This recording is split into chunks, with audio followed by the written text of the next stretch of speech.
Great. Before we jump into our afternoon, I would just like to take an opportunity to introduce Bhavna. So she will be taking over as one of the leads from Sarah's departure. So Bhavna, do you want to come say a couple words? Thank you.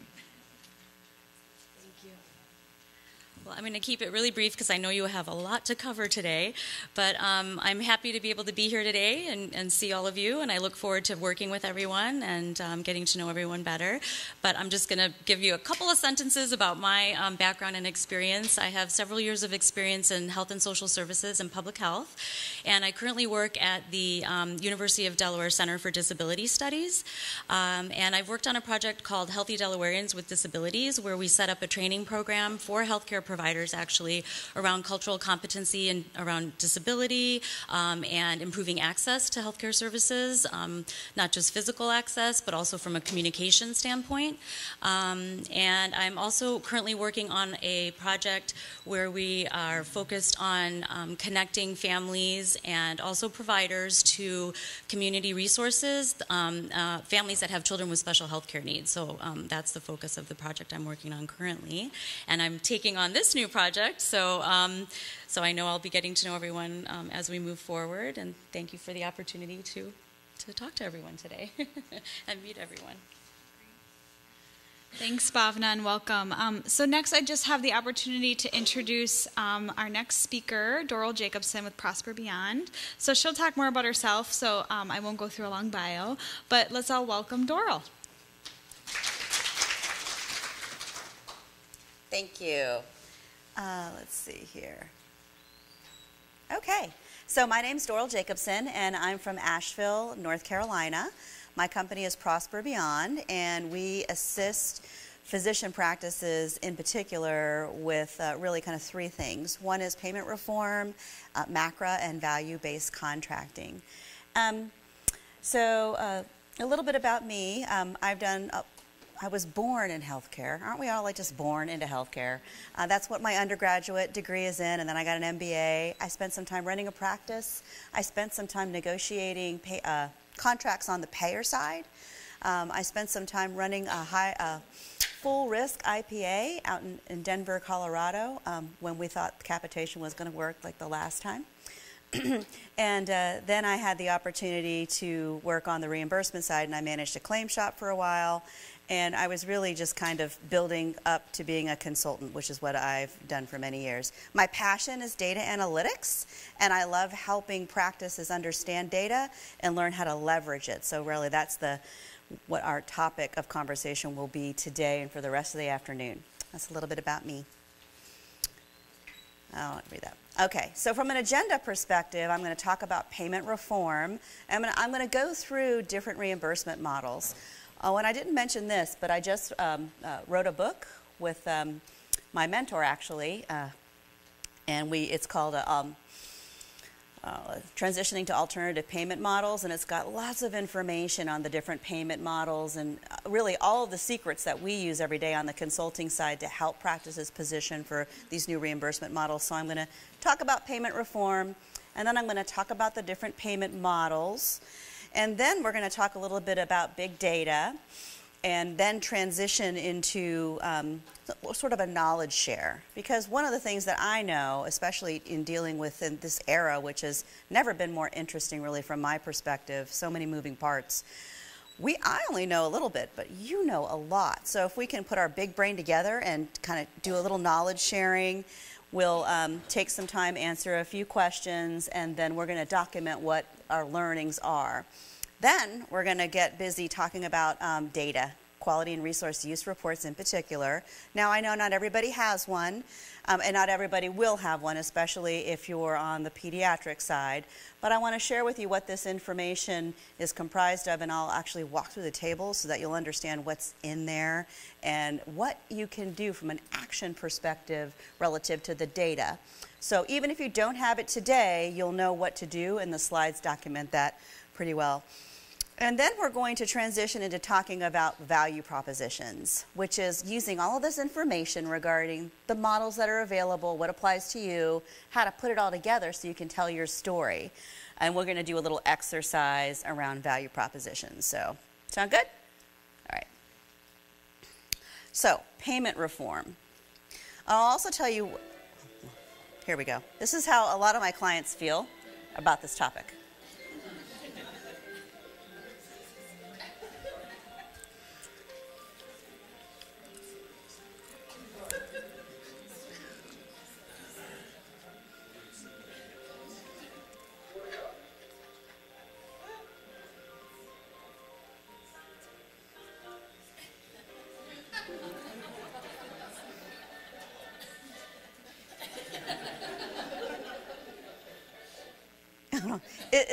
Isn't that the look?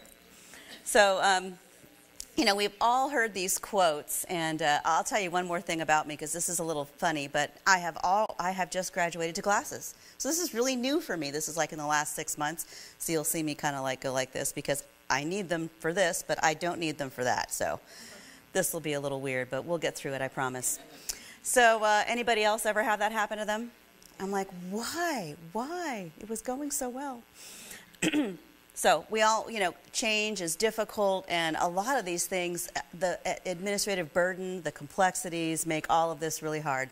So I hope you appreciate that little humor, and I feel like that most of the time myself. All right, has anybody heard of the HCP LAN? Okay, so this is CMS's Healthcare Payment Learning and Action Network. This is a super good resource. It's free. And they have a lot of good information, a lot of really interesting white papers, and it's probably close to 10,000 members now, where you get the whole purpose of this is to help providers develop a better understanding of payment reform. And so you'll hear me reference this because I'm on all of their listservs and I listen to their virtual conferences, and it's all really interesting. So they've kind of tried to make this simpler. We are always trying to make everything simpler, right? So they've put all these different categories into these 4 categories. So I'll kind of walk you through what those are. And this is just from a payment model perspective. So the first is category 1, which is fee-for-service, and that we're very familiar with. The more you do, the more you get paid. That's just really how we're paid today. And then as we move over to category 2, these are payments that are linked to quality. So an example of that many of us are in now is MIPS. Because now, like no other time, our payments are going to be linked to how we perform in this program. And then we move on, we go over to category 3, and these are alternative payment models. They're still built upon a fee-for-service architecture, but they are a little bit different in that they're pushing risk more on the providers so that we have more skin in the game, really, if you will. So the architecture is still fee-for-service, but there are more links to quality and there's risk sharing. So an example of this would be a Medicare Shared Savings Program. Is anybody in the room a member of an MSSP? Okay. So these are bundle payments are another. Anybody in a bundle payment initiative here? Yeah, that's another category 3. Then we've got the category 4s. This, in a payment model perspective, is just purely population-based. It is not linked to fee-for-service methodology, so the payments in a category 4 are based on, could be a number of things. They could be based on population, illness, condition, episodic care. One that's I use as an example often is CPC Plus, which is the Comprehensive Primary Care Plus initiative. And in this model, you can be paid based on burden of illness. So if your HCC or hierarchical condition category is high, you get more dollars to manage those patients.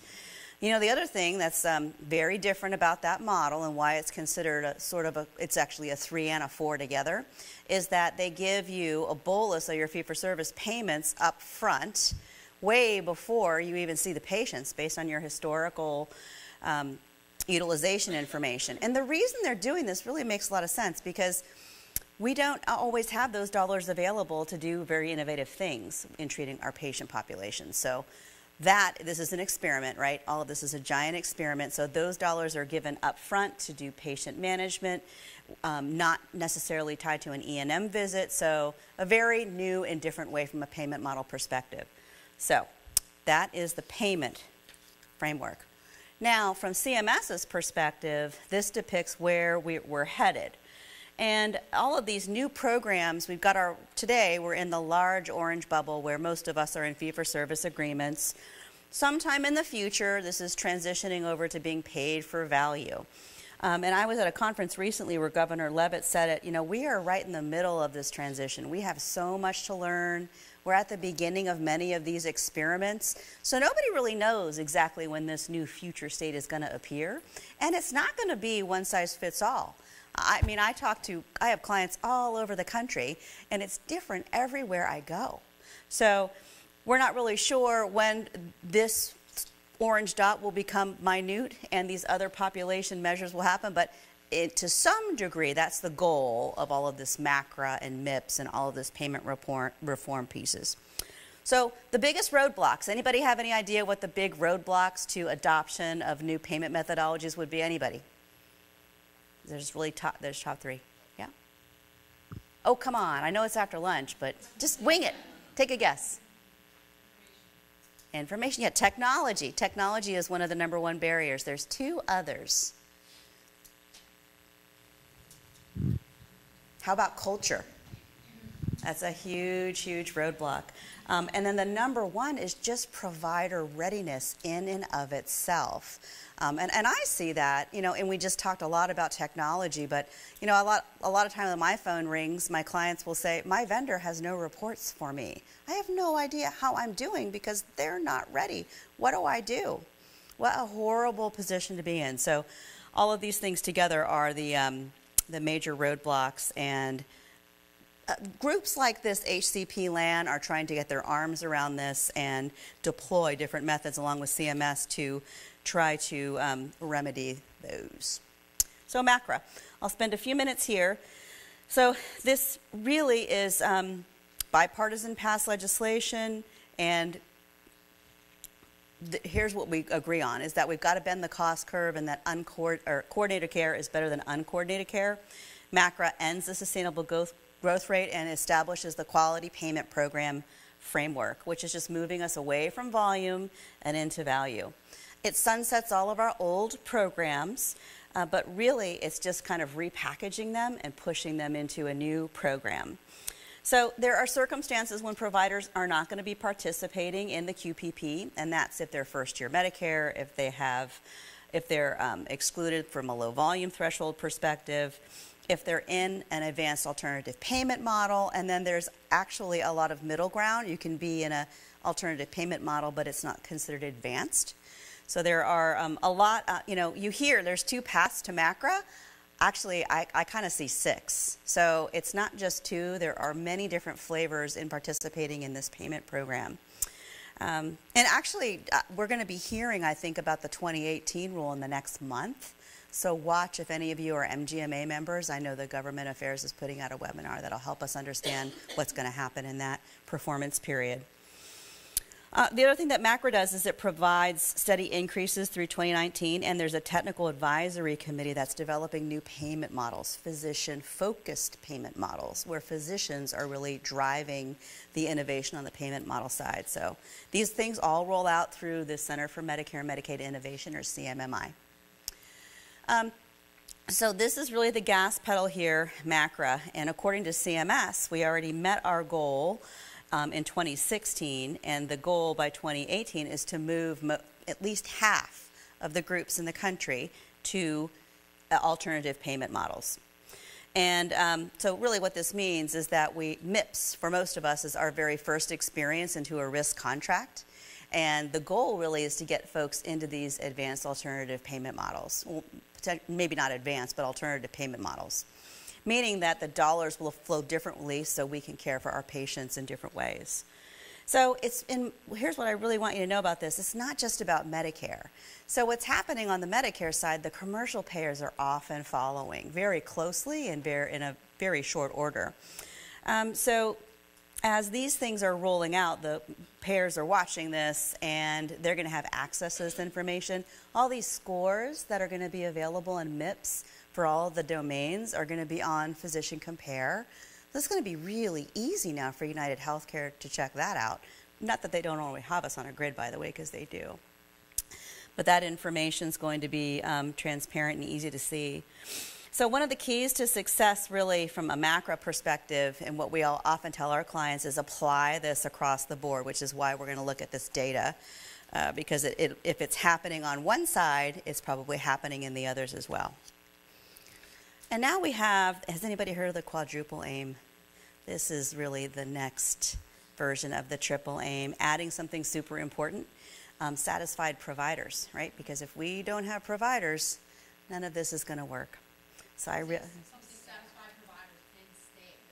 and staff, yes, we need that too. Right. So I really like this, because to me it's like a table, and if you have one of these things that's not broken, then the whole thing just does not work. So this is good to keep in mind from a visual perspective, because we have to be making sure that we're balancing all of these things in order to be to keep the lights on, to not drive ourselves crazy, and to build a model that's going to be sustainable over time. You know, our medical director said something really cool at a conference we were at in Chicago a few weeks ago. And it was a macro conference, and they were asking, you know, how do you establish your quality measures? You know, what is it that you tell your staff? And she said, well, you know, we know what we want to measure, but we all talk about it. So everybody on our team gets to understand what the implications are, because I'm one part of the equation, but I don't know how this impacts the front desk. I don't know how this impacts the MA. And unless we put all the cards out there, I could do something really dumb. Which I thought was, so this is this whole holistic approach. So I like to keep this in mind whenever I'm helping clients evaluate their data and driving toward next steps in negotiations in particular. All right, so reimbursement models. Let's talk a little bit about this. This is the value-based contracting continuum. So here's the framework, and we've got integration. As integration increases, the probability that you'll see some of the more evolved models increases, and of course the level of risk increases as well. So today we're going to talk about the evolution and describe some of the key attributes within each of these categories. And my goal is to provide you with some super tactile guidance, so you'll be able to determine whether or not some of these models might be of interest to you. And now, on the contracting side in particular, you know, the payers really aren't going to approach you or be interested in having a relationship that's a value-based relationship unless you demonstrate that you're ready for some of these things. And now you're positioned here, especially with some of the really cool HIE things you were doing, to be able to do that. But that's definitely something that I've learned over the years on the payer side, is that they keep an eye on folks they think might be ready, because they want to make sure that they're ensuring success. And from a contracting perspective, the integration and what you can adopt really is impactful in many areas. It's impactful in terms of who you're able to recruit. Revenue cycle, there are impacts with these different models that you need to be considering there. Network involvement. I have many clients that are in many different networks, and depending on what network you're in, we'll tell you the options that you have from a payment methodology perspective, if that's how your contracts are running. And of course, you've got to be mindful from a staffing and cultural perspective, because if you're running forward and adopting something that your infrastructure is not ready for, and that you really don't have the champions in place to make it work, it will be slow and painful. So putting all those things in place at the beginning, of course, is super important. And I think one of the number one things that I have seen in my practice in helping folks all along this continuum work with these different models, you know, what do you think the number one success factor, or one of the top success factors would be? Just a guess. To me, it's actually one of the keys in life in and of itself. It's the relationships. Yeah. So it's the relationships and communication. Those two things together kind of make or break any of these models. And we'll talk a little bit more about that as we go along here. All right, so we've got our fee for service. So this is baseline. Everything is paid separately. We get paid every time we do something. You don't have to have a lot of data analytics capabilities. Generally speaking, your practice management software does a pretty good job at posting your charges and payments. Now, it's a good idea to have your fee schedule loaded. Otherwise, you could be paid incorrectly. But that's really about it from an analytics perspective. Some of the drivers are the more you do, the more you make, and the richer the reimbursement for the code, the more highly reimbursed the code will be. And there's no link to quality at all in the fee-for-service Category 1s. So to be successful in Category 1 contracting, the number one thing really is tenacity. Because that's a tactic that the payers employ, right, is not returning calls or emails or dragging things out a little bit. Asking for increases annually is super important. I have many folks that I work with that haven't looked at contracts in many, many years. It's difficult to make up for 6 or 7 years of not negotiating a contract. So on the payer side, what we do is we have a budget. And when I negotiated contracts, I could give anybody that called me 5%. That's all I could go up to. If I needed more, I had to go to my supervisor and so on and so forth. But you know, the phone didn't ring a lot. And I know why, because I ran a practice too. You're busy, and it's a lot, to me, it's very, it's like the silent killer. You know, we don't really renegotiate these things very rigorously, and then when we try to catch up, we're disappointed because we cannot attain that 15% increase. So, again, tenacity and negotiating increases frequently is a recipe for success. And you can compare your contracts based on Medicare, because a lot of them might have different nuances or different years of Medicare that they're referencing. And your ultimate leverage is market share. So depending on how badly the payer needs you, that's really your leverage in a fee-for-service negotiation. And this is Category 1. Category 2 is pay for performance. And in a pay for performance, really, so a lot of similar attributes to fee-for-service, but it's adding quality and efficiency to it. So the drivers are still volume, but then there's an increased focus on quality. So to be successful here, you really have to, number one, establish realistic goals and baseline your quality and cost efficiency metrics that are being measured. This is really important because sometimes the payers will put forth things that are burdensome. I think it's so cool that you guys have some payers that have agreed on some measures. That is phenomenal because it's you know, obviously very burdensome to keep track of all these things. Now, if you have an opportunity, and like I had a PCMH once that did a value-based contract with United, and they put forth some of their PCMH measures.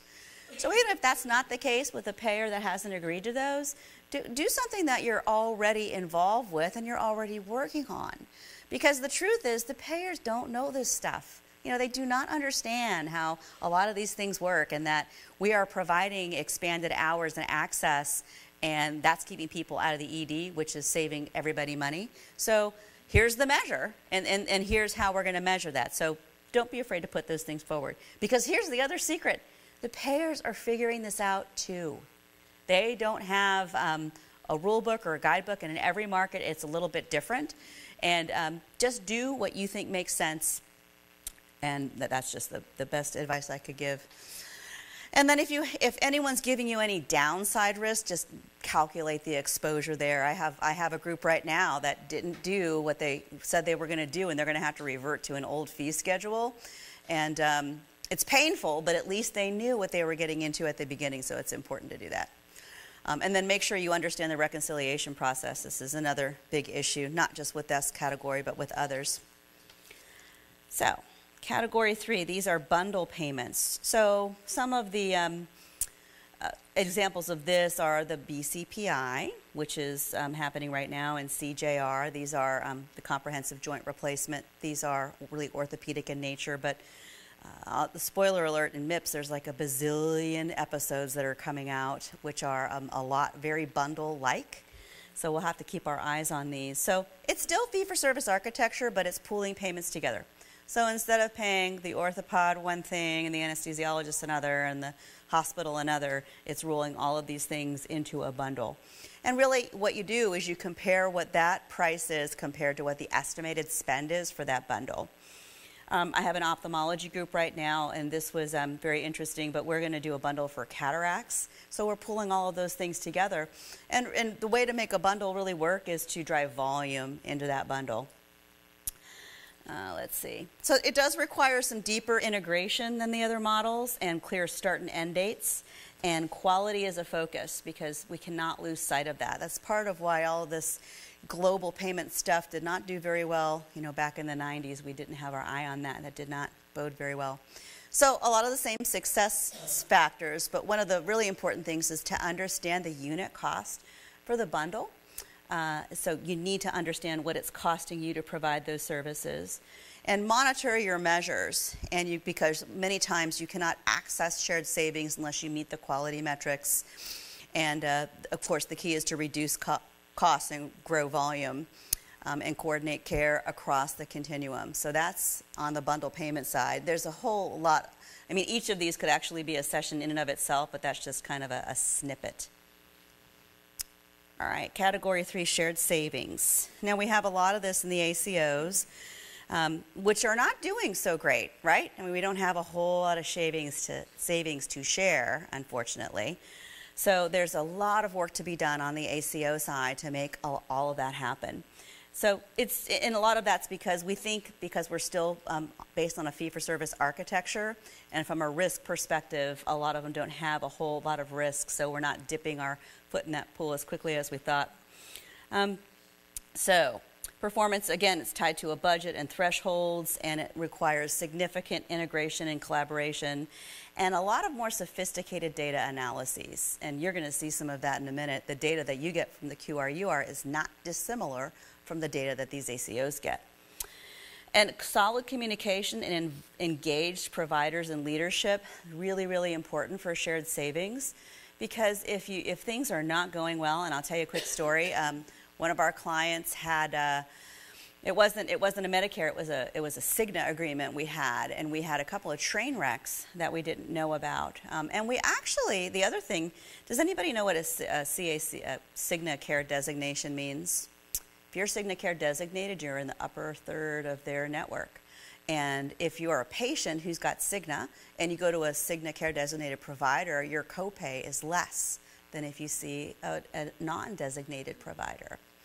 And what we determined was that a lot of the network were using non-Cigna Care designated providers. So we were able to kind of quantify what that spend was, and we had to do provider education. So, but the physicians needed to do that education. So we had to have that engaged leadership to make that work.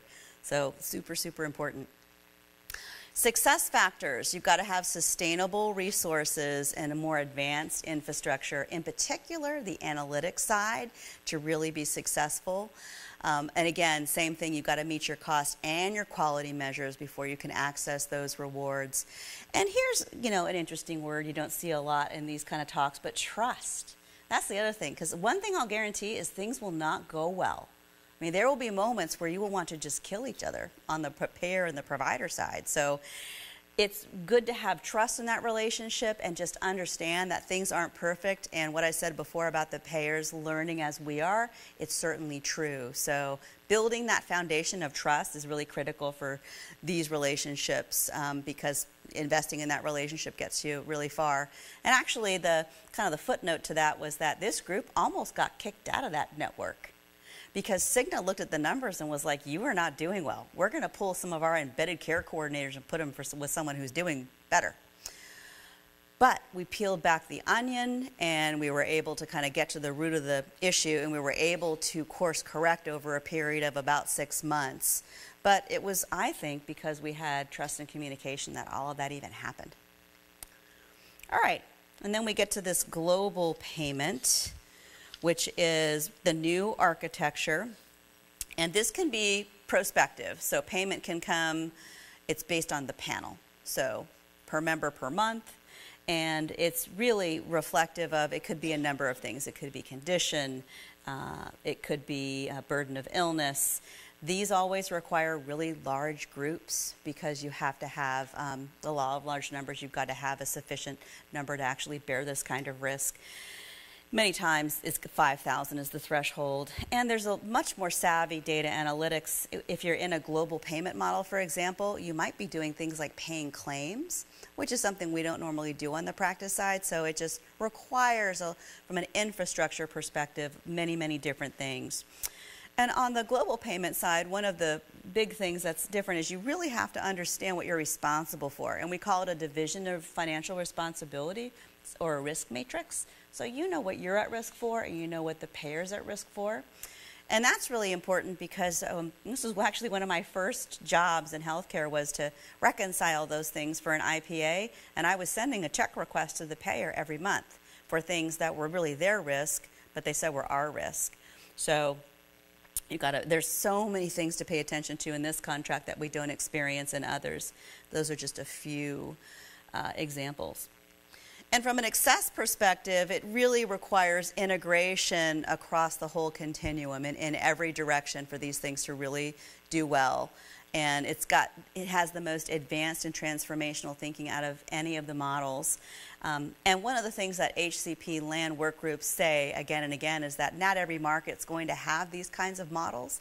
They will work in some and not in others. But I share this with you because it's good to know. And I'll tell you another quick story here. I have a client who it's a big group. They actually want to do a full risk contract with Anthem, and they're a huge provider. They're all across the country, and they want to be full risk. But they didn't even really have all the data they needed to evaluate what that would mean, or to really define what were they going to be at risk for. So I think you've got to really back up and have this foundation, this architecture set up to be successful. Even if you're willing, there's still a lot of homework to be done with these models in particular. And I tell this to them when I talk to them. I'm like, this is not an experiment that ends well if we haven't done all of this homework, I can assure you. Okay, so welcome to your first WISC contract in MIPS. Who in here is in MIPS? Anybody? All right. So we're not going to be paid the same anymore starting in 2019 for Medicare members. What happens in MIPS is that we take penalty dollars from the folks that are penalized and we redistribute those to providers that are doing well. So essentially, if you're getting penalized, you can be paying for your competition's EMR. And that's really how this works. And so and it's that, but there's so much more at stake in these programs with the transparency. Well, we have they gave us a little bit of a buy this year. It's the transition year, so essentially you have to report one thing and you're held harmless at 0. And we'll know, I think, in the next 2 weeks what's going to happen in the following time periods. So I have a question for you. Question time. Where do you think CMS anticipates the largest cost savings will come from with the implementation of MACRA? Where do you think that's going to come from?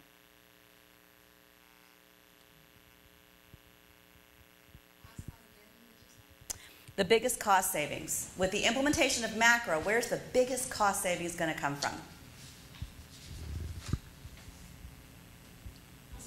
Yes! I wish I had a prize for you. Awesome. That's exactly it. $250 billion, by the way. Because think about it. If on the primary care side, we're giving those flu shots and calling people when they got out of the hospital and they're not getting readmitted, $250 billion. Yeah.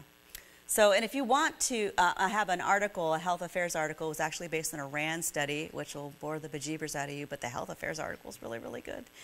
Talks all about that. The Part B, and this is the other piece, is that on the Part B side, the dollars we get are small. They're so small. All the big spend is in the facility side and on the post-acute side and all that other stuff. Okay. All right. Let me just make sure I'm on time here. Yep, big data. So let me talk a little bit about this. Total cost of care.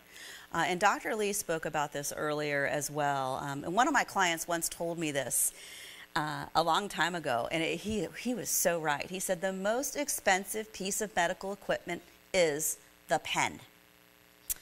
And it is so true. And I think that's one thing that on the practice side we have to get our arms around, because with MACRA and this attribution, it's not just what happens inside of our practice, but it's what happens all along the continuum. And that's, information that we really don't have at our fingertips yet. And there's not a lot of insight, not a lot of information. And this attribution, we'll talk about this in a few minutes, is a really key key concept. All right, here. And so I'm going to show you kind of two things. One is, what does it cost? What's the cost at your practice? So really, that's not too bad, because you take a look at what your expenses are, and then you identify how you want to measure that. Do you want to measure it by visit? You want to measure it by hours, procedures, RVUs. I mean, there's patients. There's lots of ways that you can come up with your cost because you have that data. So that's really important to understand, as I shared earlier on the bundle payment side for sure.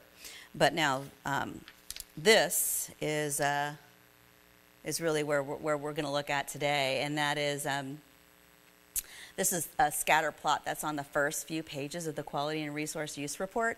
And this is actually a depiction of where someone is on this grid, right? So in the future, this will be indicative of what your score will be in MIPS, if you're in MIPS. So, and this yellow part here is 1 standard deviation from the mean. So right now in MIPS, or actually in the value modifier program, this 1 standard deviation from the mean, everyone's at 0. But moving forward into MIPS, everyone's going to be at a plus or a minus. But this is, from a total cost of care perspective, that's what this represents. So it's the provider, and then if you get that attribution, it's all the costs associated with that patient. And we'll talk a whole lot more about that in a few minutes. So here's how this really shakes out on the payer side, is that we actually have grids of everybody, and we know how this works from a cost of care perspective. In fact, this is how we build narrow networks. We look at who is doing well from a cost and efficiency perspective. This is how Cigna defines the Cigna Care designated providers, United's premium program. This is how we do it. So we take a look at the providers, and there's lots of analytics that go into this, and then you can see this marvelous, beautiful color scheme. And this is one of the things that excites me about the next section of this talk, is that, everybody on the payer side knows this, but the providers themselves have no idea. And now for the first time ever, we actually have some data that we can start to get an understanding here. But this is where we're at, and this is information that you can actually even get from the payers. Cigna has cost and efficiency information. United has reports they may share with you. I understand Highmark has reports that they will share that might not have this level of detail, but will give you some information about how you compare from a cost to care perspective. And I heard something really interesting. I was on a call, and it was actually an HCP LAN conference, and this gentleman, Brian Bourbeau from the Oncology and Hematology Care Center, told this story where there were 2 chemo drugs being used to treat a particular type of cancer. One was 40 and one was 1,000. But it produced similar outcomes from a results perspective. So what they started to do was involve the physicians in the conversations about pricing with the patients, bringing them into the loop, because the other piece here was that, not so surprising, severe financial distress, like being bankrupt, is a huge risk factor for mortality. So it's really, thinking about this in a more holistic way and starting to have those conversations if we have that knowledge. And on the provider side, we don't know what things cost, but as we start to gain that information, bring that into the discussion. And I think that's going to be very interesting. And according to this gentleman on this call, like 2 weeks ago, he said that that's been really going very well.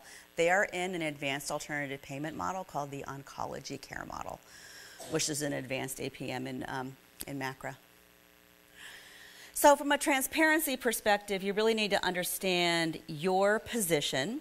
And one of the things that I think would be a fine idea if you're trying to get a handle on where you're at is to do some due diligence on yourself.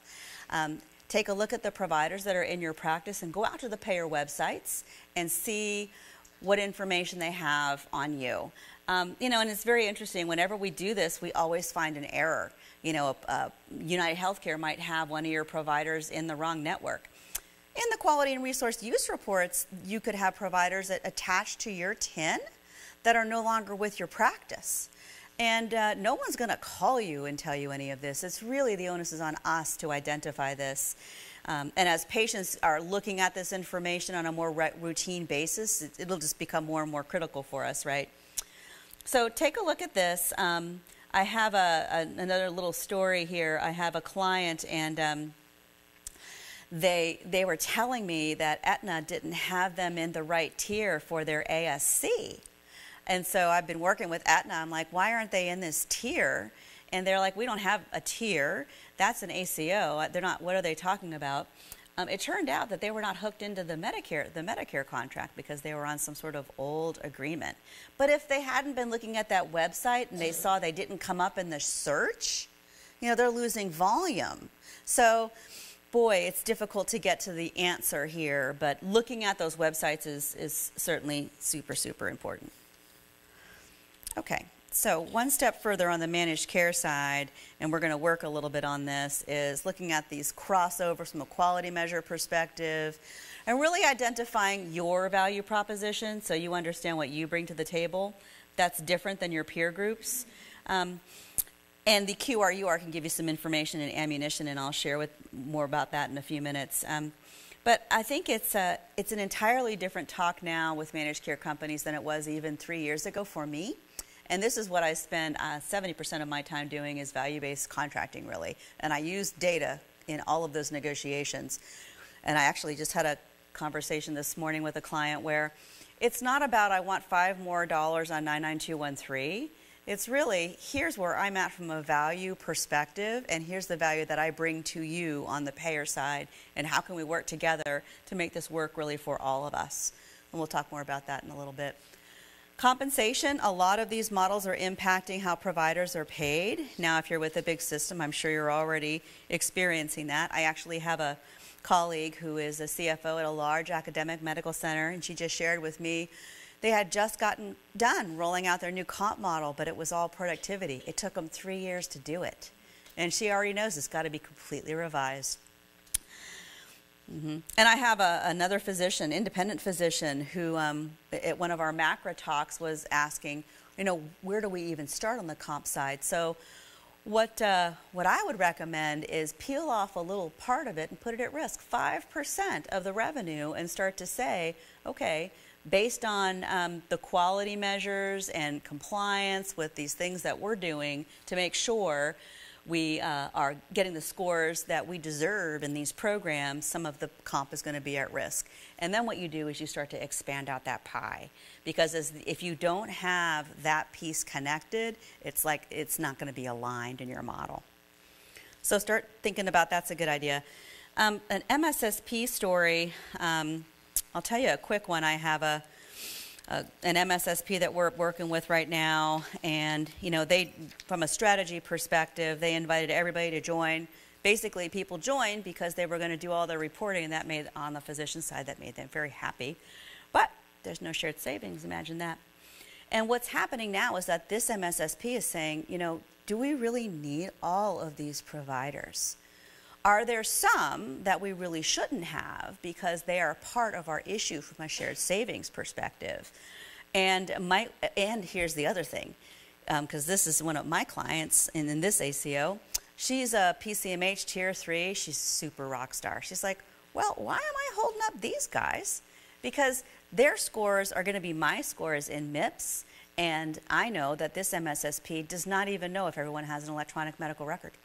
So there's so many things that, it's not this safe haven jumping into these agreements because your score would be the same as everybody else's. It's really important to understand what your risks are and what the potential benefits will be. And then here's the other piece on the primary care side in particular. If you're getting attribution for total cost of care, understanding what the variance is in specialist care. And most of us don't know that, but that data is becoming more available. It's actually in your QRUR. We'll talk about that in a minute. Is one facility more cost effective than another? What about ancillary services? So starting to look at that information in your QRUR will give you some really good clues. And then on the ACO network side, am I tied to a life raft or a sinking ship? And then on the other side, to flip that, am I sinking the ship? Am I not doing my part to make this float? These are questions that we need to start asking, and people are starting to ask when we're designing networks, because this is also carries over on the commercial side. And then what data do I have to help me understand? And we'll talk about that more in a minute. All right, so this is just a kind of a precursor, but the QR-UR data, here's an example of something that we look at all the time. And this study shows you, you can take a look at total cost of care and then how many folks were discharged to that care setting. And then you can also plot the average hierarchical condition category, or HCC, which is how sick the patient is. So the higher the number, the sicker the patient. So you can see in this example, the provider discharged most folks to home, and the HCC is 54, so pretty low, so that's good. And then the higher cost, we've got fewer folks that are sicker. So this is an example of something that looks, pretty close to what you'd want to see, but if you put that same analysis over a couple of providers, you might see some variances and identify some areas for education. Because now that this spend is attributed to you, this is the only real way to understand if it makes sense or not. And certainly if you've got a very sick patient, you're not going to discharge them home. So you can tie all these things together with some of these data sets. Okay, so in your packet, you'll see a knowledge share. We are going to take a few moments here, and you can do it at your tables. Take about 10 minutes, and I'm going to just read the following questions. Number 1 is name 2 impacts that payment reform could have on your organization. Number 2 is provide 2 examples, if applicable, about how your organization is preparing for new payment models. And then 3, what are 3 actions you can take within the next year to bolster your organization's readiness for new payment models? So take 10 minutes, talk about those, jot them down, and then we're going to do a knowledge share at the end. Timers. Okay, are they not in the packet? Or they're? Yes.